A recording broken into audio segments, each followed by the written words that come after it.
Hi, I'm Zoe Nash. I'm a Chinese medicine practitioner and yin yoga teacher, and it's my great honor and privilege to be able to combine these two wisdom traditions through the practice of yin yoga with Ashiyana in our 50-hour yin yoga teacher training, where we get to dive deeply into the practice of yin yoga, of meditation, of working with props, of a deep dive into our own bodies and our own self-development and our own practice, and as well how to teach others the art of teaching yin yoga, as well as combining the philosophy of Chinese medicine, really starting to make the connections of these energetic pathways in our body through the meridian system and how this can also inform our practice.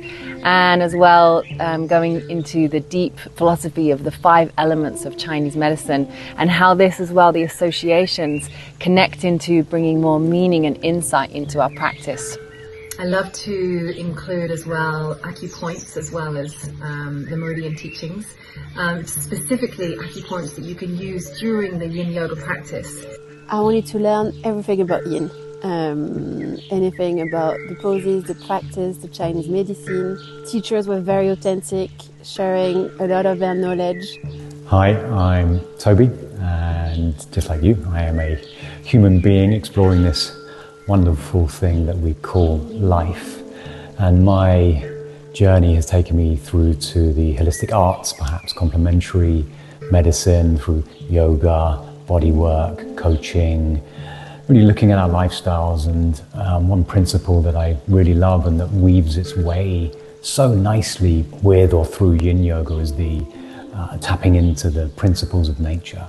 You know, really looking at the world around us and seeing it as either a mirror of our worlds, if not just a continuation of that reality. Practice of yin is a really great tonic, and it's a nice balance. You know, we have the yin and the yang, this beautiful spectrum of from light to dark, movement to stillness, doing to being.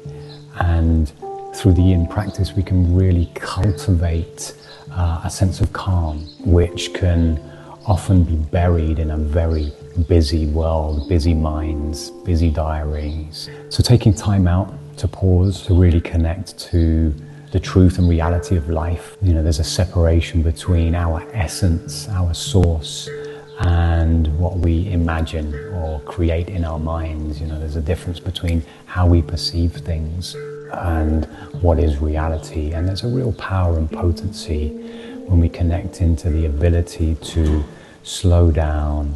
I found the first few days quite hard, just like completely slowing down. Eventually you felt this new kind of energy which the whole group, I think, resonated with. This complete calmness yet feeling really full of energy. We learnt so much from both Toby and Zoe and so much about ourselves. I love teaching with Toby. He brings beautiful complement to the teachings that I'll be sharing about Chinese medicine with his very animated anatomy classes. So it's really beautiful to have two teachers that complement one another and also will be offering slightly different perspectives in the lectures and then also in the yin yoga classes. To do this together with the yin yang polarity as well of having both male and female teachers as well, which naturally brings its opposite. And I'd like to present perhaps an alternate perspective, particularly around the world of fascia and stretching. What actually happens, you know. In me, myself, I went from a man who couldn't reach their arms above their head for some reason to someone with, you know, a reasonable amount of mobility. If we go with the idea that perhaps there wasn't a lengthening of muscles because in the adult human, muscles are pretty much near to their full length, then what happened? How do we create more mobility in the body? And I really look to tap into the theories of Thomas Mayer's wonderful myofascial meridian theory, and very similar to the traditional Chinese meridians in some ways.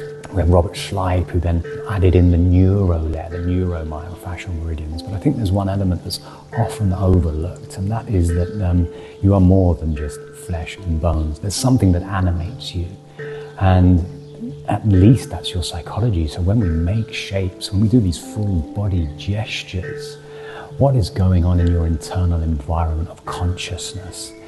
And I think that's what we really explore. I think that's one of the first keys to undoing. If you're wondering whether you should do the course, I highly recommend it. I'm saying that with a very grateful heart. There is so much to learn. I'm still learning more, but it was a beautiful stepping stone in order to begin the journey into yin. For those of you who are thinking about it, I wish you well. It's something you definitely will not regret. So if you have any doubts, don't. All I can say is go do it. So I really hope to see you there. I'm really looking forward to this incredibly beautiful, deep, transformational and insightful week ahead. So I hope that you can be there too.